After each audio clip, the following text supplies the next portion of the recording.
in life are always worth taking. Love and money is always worth making. Just grab on and hold on tight.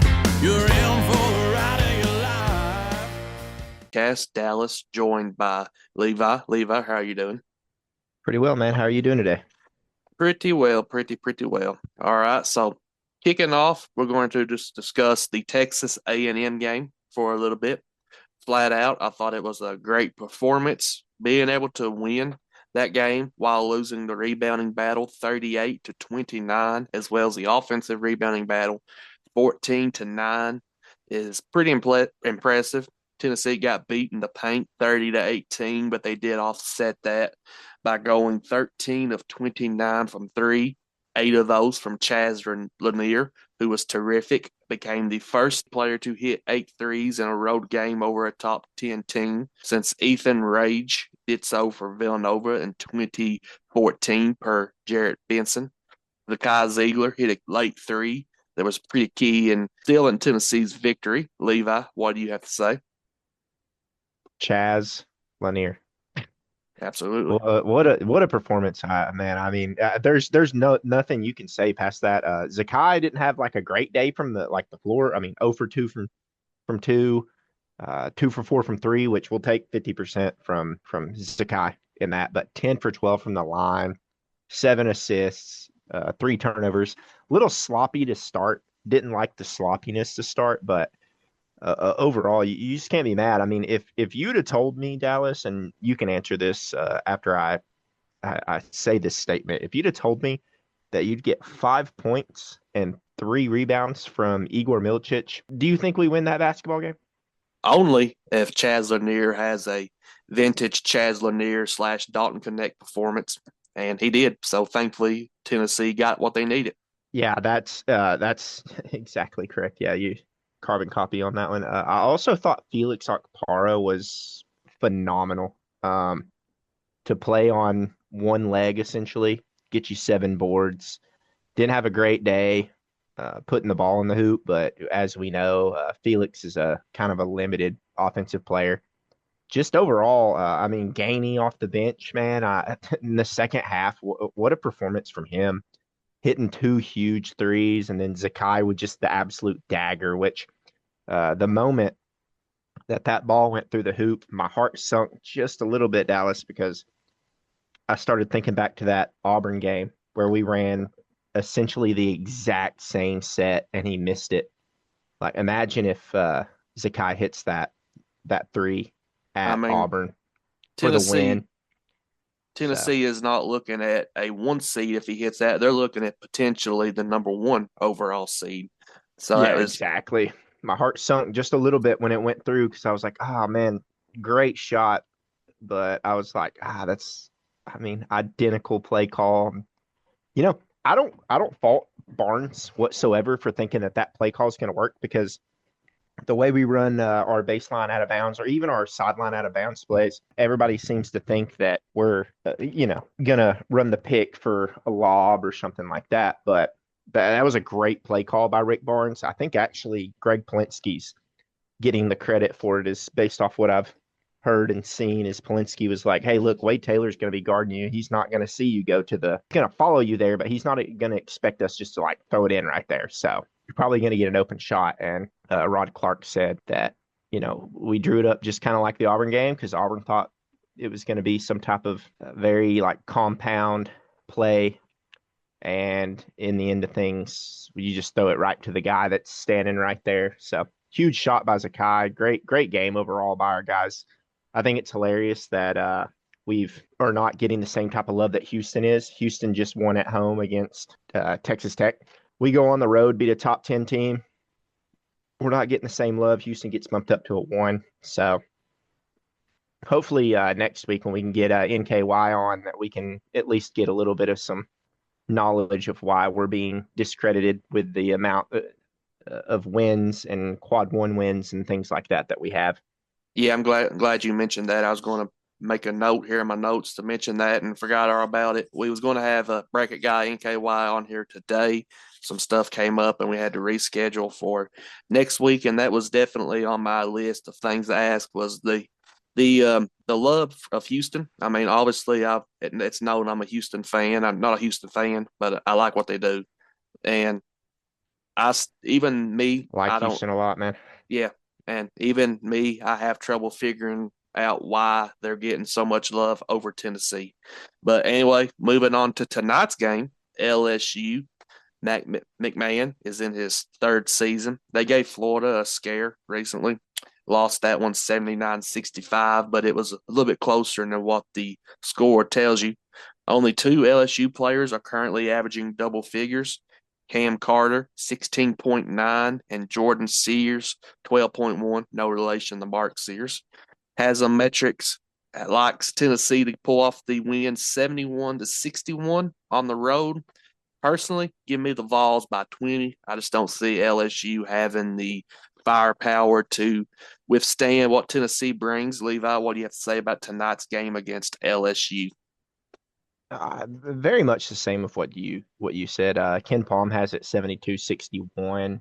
I don't see LSU being too much of a threat to us. I will say Jalen Reed, their 6'10" forward, he's only played about 8 games this year, but against Florida on Saturday, I'm watching and I'm like, man, this guy can play. But been hurt most of the season. So, but he's a guy that's back and he can do some damage. He's their highest offensive rating player, and he's a guy that could give us lots of trouble if Igor Milicic wakes up on the wrong side of the bed once again. It's crazy because you're either going to get great Igor or bad Igor. That's something that's kind of frustrating at times. That's also a frustrating thing about the SEC is just how great it is. There really is no game that you can come in unprepared. I mean, it seems like in the last few years, Tennessee could sleepwalk Sorry, to a 15. You're good. sneezed. You're good. It feels like I had to sneeze. it feels like in the past years, Tennessee could sleepwalk some of these games and win by 15, 20 points. This is a game that if you come out sleepwalking, you could find yourself in a hole early, which I don't really have. I have a lot of confidence in Tennessee being able to get out of that hole, but I also have a lot of confidence in Tennessee not digging that hole. So, with that being said, let's go on and move on to what the game that a lot of people want to talk about and want to hear about, and that's the Alabama game this Saturday. A team that Tennessee has had some pretty good success with recently. They are 6-4 in the last 10 matchups, including 2 in a row in Knoxville and the last 3 overall. In the last 3 matchups, the Vols have held Bama to 68 points per game, 39.4% from the field, 26.9% from 3, compared to their average of 86 points per game, 46% from the field, and 35% from 3. On KenPom, Bama's defense does rank 45th, which is not terrible. However, at home, teams are shooting 39% against Bama, and when they go on the road, it's a different story. Teams are shooting 44% overall. At home, the Tide give up 74 points per game, and on the road, they give up 86 points per game. So on the road, they seem to be a little lackluster on defense, which would bode well for Tennessee. Has a metric says Tennessee wins this one 80-74. That's a score I tend to agree with. Levi, what do you have to add? It's going to be a fun one. But the last couple times Alabama's came into Thompson Bowling, they just haven't played well. We swept them last year. Love the Zakai Ziegler versus Mark Sears matchup. They're both very similar in height. They both play the game in different ways. Zakai is much more tougher. He's a much tougher guy than Mark Sears is, who wants to flop and shoot 37-foot threes and flex and do things. And Sakai Ziegler's more of like the, hey, man, like I'm going to get it done for my team type player. So Zakai has owned Mark Sears. So to be honest with you, Dallas, as much as I hate to say it, I feel really good. Of course, I said that before the Kentucky game as well. And Kentucky decided to shoot 50% from 3 again. So overall, your main matchup to me is can Igor Milicic guard Diabate? Oh, Mohamed Diabate. Diabate. I don't worry Diamante about is. anybody else. I don't worry about Grant Nelson. Like he's never finished well. He didn't finish well over Adu. So you're telling me he's going to finish well over he's going to finish well over Okpara? Like, nah. I have no problem with that. Phylon's a pretty good guy, freshman, pretty tough dude. Um, but overall, I think the matchups go well. Let me just go ahead and read these matchups off to you, and like you can let me know how you think. Who has the upside. So Mark Sears versus Zakai Ziegler, Give me Zakai. Grant Nelson or Okpara. And as I stated, Nelson doesn't finish well over length. I'd have to go Okpara there. Yeah. Nelson's a better offensive player, absolutely. Like that's not what we're debating here. I'm just talking Yes. matchups. LeBron Phylon versus I would assume it's going to be Meshack on him. I have a hard time taking anyone to have a better game against Meshack. So give me Meshack. Correct. Yeah, I agree with that 100%. And then you got, like I said, I think my X factor is Mohamed Diabate versus Igor Milicic. I couldn't tell you there. I say it's a toss up at the least. I agree with that. And then you got Aiden Holloway, who doesn't really start for him, but gets quite a bit of minutes. He's a guy that I kind of worry about getting He could going. get hot. He could Yeah. get hot. Yeah, if he gets hot, yeah, you're in trouble. He's shooting 42% from three this year. So uh, he's a guy that could cause us problems. But the thing is I mean, you got Shaq on Phylon, you got Shaq on Holloway, you got Chaz on either one of the two. Chaz, not the best defender, but if we can take away half the floor, it really doesn't matter, in my opinion. I agree. So unless you have anything else to add to the discussion, Levi, we will move on to our hardly known hoopers. Do you have anything to add? I got a little game to play after hardly known hoopers, but we'll do that after. Okay. So hit the music. These people don't know who I am, man. They gonna know who I am. These people hardly know me though. Do they know me? Hey, these people hardly know me though. Do they know me? Hey, these people hardly know me though. My hardly known hooper is Alan McCabe from Oakland, 6'6", 240. Let's go. 200. You stole me. You stole me. I gotta do studies now. Wait, you have the same exact player? The exact player, dude. That was gonna be mine today. Wow. Well, 13.9 points per game. I got nothing now. I'll just let you talk. All right. 7.2 rebounds, 56.3% from the field, 1.4 blocks, which for a 6'6" guy playing in the post is pretty noteworthy. He's got a pretty good wingspan. I wasn't able to find any measurements. That's a traditional big, consistent finisher around the rim. Very nice jump hook over the right shoulder. I'll let you see what you say about this comparison, Levi. Does he kind of give you a Jarnell Stokes, Zach Randolph type of vibe? Yeah, Randolph is where I was actually gonna go. So you've cut me off a little bit here today, but that's okay. Yeah, I was gonna say, in my opinion, that I get a very heavy, just old school, like I'm better than you down here, like you're in my box down here type vibe from him. So a very, very good basketball player though. Great pick actually. Very good pick. Yeah, we're going to have to probably start trying to make sure no one's double. I'm gonna have to start booking here. texting you mine, I guess. You said you were gonna go with an old school, small Yeah. forward, like little undersized small forward, and I was like, it's the best type of player you can go with. And then I started doing my research, and I was like, watching some game film, and I'm like, oh man, this guy's a dog. And I was like, yeah, this is gonna be mine for the week. And then you said his name, and I was like, like, wow, dude. But hey, great pick. Absolutely. And so what game did you say you wanted to play? Let's start bench cut a little bit here. If you're down for that, we're gonna steal from I guess you could say 99.1, but a lot of people start bench cut. So let's start bench cut. I want to know what you want to know. I want to know what you think when it comes to the 1 seed line. So we got Florida, Houston, Tennessee. I guess we're gonna cut twice here, and Alabama, because there's 4. Joe Lenardi said there's 4 teams trying to get that 1 seed, correct? So Yes. you got Off, Houston, you got Florida, you got Tennessee, you got Alabama. off the top of my head, I'm going to go ahead and cut Alabama. They have just they their Yeah, that's resume a is gauntlet. it's a resume. It's a tough gauntlet coming up, and it's just they kind of lack some of the big time wins. So I'm going to cut Alabama.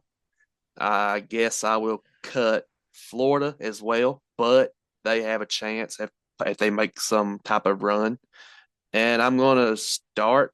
I guess I'm going to have to start Tennessee and bench Houston, but that's a that's a comparison that I really am interested in because I feel like Tennessee has played the tougher schedule. That could be wrong. That's just off the top of my head, just thinking of what Houston's played and what Tennessee has played.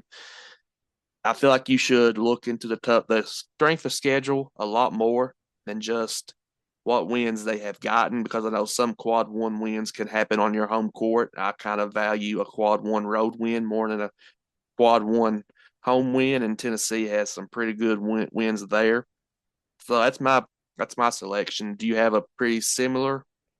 Yeah, it's carbon copy. Yeah, exactly what you said. I don't think Houston gets a 1 seed. I just don't. But I also don't see the committee doing 3 1 seeds from the SEC. So It's a I it's really going to couldn't tell be you, a Dallas. That's why I would have loved to have NKY on at the moment. But I mean, we can, discuss that with him next week. Which next week after these games, this week it's going to be more of a cut and dry process for the tournament because Tennessee's got some huge ones, and by this time next week we've played LSU, we've played Alabama. If Tennessee has the head-to-head out against Alabama, I don't see how they could put Alabama above Tennessee. I agree. Uh, we've whipped them the last 3 times we played them, so I kind of think it's going to be the same type of way. Nate system is perfect. I love it. I love to watch the men's version of Kim Caldwell coach basketball, but they don't fare well against us. We always kind of just spank them, and then they run back with their tails tucked and complain that they hacked us the whole time and all this. So one It's of a my favorite wrestling things to match, do. Levi.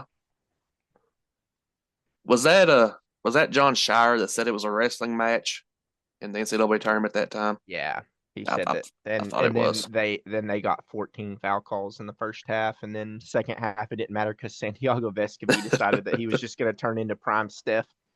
That All right.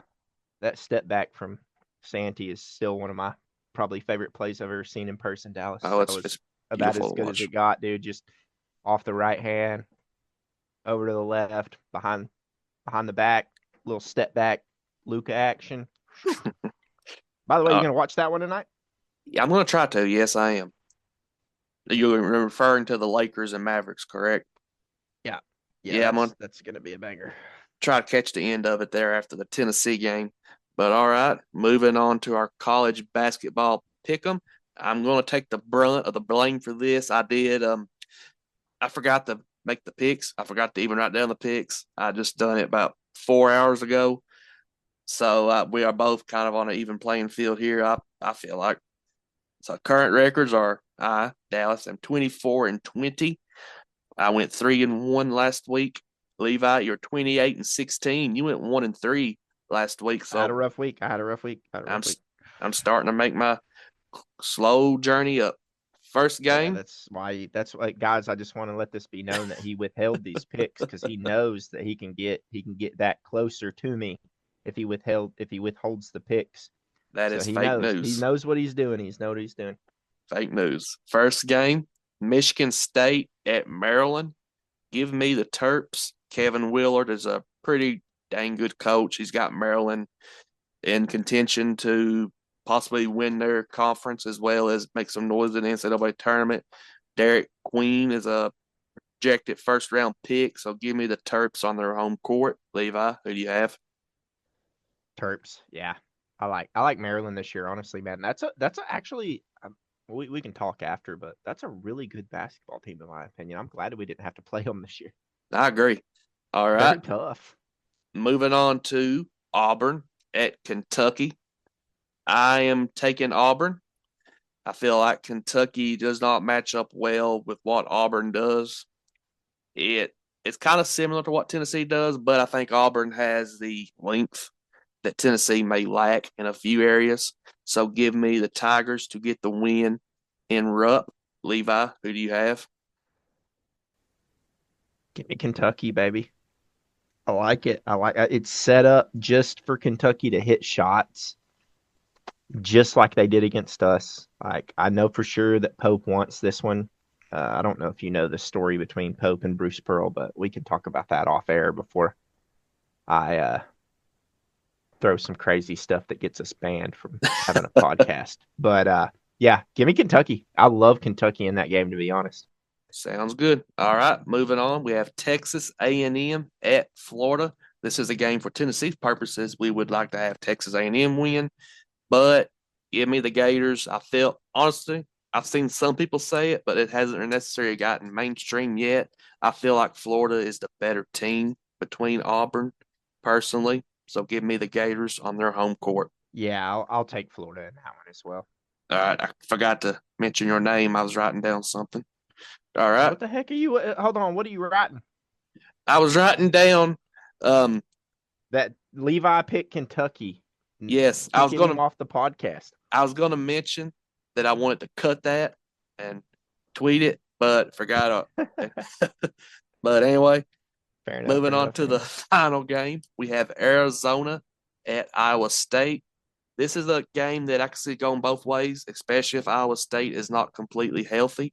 But if they're healthy, and I'm going to assume they will be, give me the Cyclones on their home court. Levi, who do you have? Yeah, I'm taking Iowa State. They're going to have their leading two scorers back for that one. So, Iowa State should win that game, but man, it's always fun to watch the Hurleys coach. So, Yep. All right. So moving on to our locker room update. We interrupt this program for a special locker room cleaning update. Zakai Ziegler is the third most valuable player in the country per Evan Maya, trailing only Cooper Flagg and Janai Broome. Chaz Lanier is now only 24, made 3-point field goals from breaking Chris Lofton's single season record of 118 and staying on that track. Chaz Lanier recently was named the SEC's Player of the Week. He shared the award with Mark Sears. Tennessee's basketball's adjusted offensive efficiency is currently 119.2, which is the second best under Rick Barnes behind the 2018-2019 team. And I want to end with this. Rod Clark recently had a statement that kind of went viral among Tennessee fans where he was talking about some lineup discussions. He said that Jemai Mashack is so valuable to them beyond what the analytics say. He called any assumptions that the team is better without Jemai. He said that he hated to say the word, but he called it stupid. And Levi, I just want to get your opinion on the quote from Rod Clark. I've seen some people on Twitter stating that they need to rephrase, which I don't think it was anybody on Twitter. I just think at times that people get a little too caught up in what's our best lineup and what's a good lineup and stuff like that.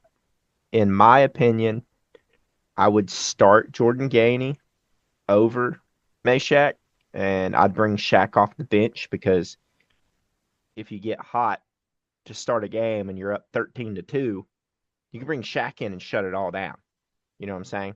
Yeah. So I it doesn't matter at the end of the day. I mean, if you want to look at minutes, there's not any difference in, Jemai Mashack, who's playing 69% of minutes compared to Jordan Gainey, who's playing 69% of minutes. Nice. But it doesn't matter. My coach used to always tell me all the time, it doesn't matter if you start, it matters if you finish. So I don't think it really matters. I think that it's a great problem to have, Dallas. Yes. Do you want to start Jordan Gainey and finish with Jordan Meshack? Do you want to start Jemai Meshack? Did I say Jordan Meshack? Oh my Yeah, God. create a new player. Hey, look, man, I'm just combining the two. If we could combine the two, we'd be the best team in the country. I will say Oh, that. absolutely. Like, could you imagine a guy like Jordan Gainey and Jemai Meshack as just one? It'd be nice. It would be. But if at the end of the day, they're both playing the same amount of minutes, and it's a nice problem to have. As I stated, are we down to? Okay, then you probably want to put Gainey into the game. Are we up 4?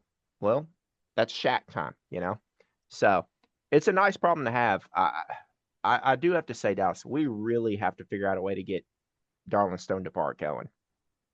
He's going to I'm be not crucial. sure. I'm not sure why he struggled.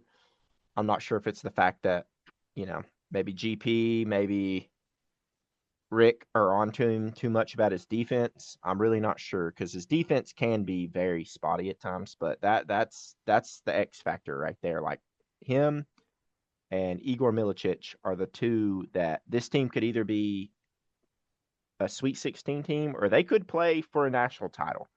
And those are the two guys that we really need to step up. I agree 100%. And one last note here. Tennessee, the Lady Volunteers, do travel to Lexington for a game on Thursday night. I will be in attendance. Look on the TikTok and the X for some content from that game. Hopefully the Lady Vols can go in and get a big win. The Wildcats did just lose to the LSU Tigers with Kim Mulkey on the sidelines looking like she just had something bad for lunch. She did not look very happy at the whole time during that game. I don't know if you got caught into that, Levi, but she looked absolutely livid.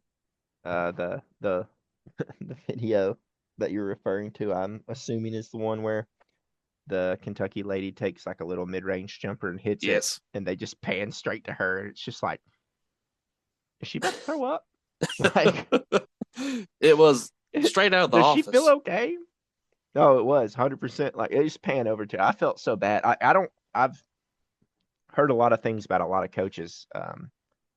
The Kim Mulkey things that I've heard are pretty bad. So that was actually hilarious to me as I watched that happen. I will say I'm probably one of the only people who I don't dislike Kim Mulkey. I don't really have a positive nor negative feeling towards her. I feel like she's a great coach, and that's about the only thing I have to say about Kim Mulkey. I know a lot of people. I've heard she dog cusses like old couples on the sideline. So Actually, that just might something. make me like her a little bit more. It's kind of funny. Like, why the hell are you down here? Just watching some old couple as she's berating them, it would be kind of funny. Probably not the nicest thing to do, but anyway, I guess we will get off here. I have to get No, this. no. What are you doing tomorrow, Dallas? What you got going on tomorrow?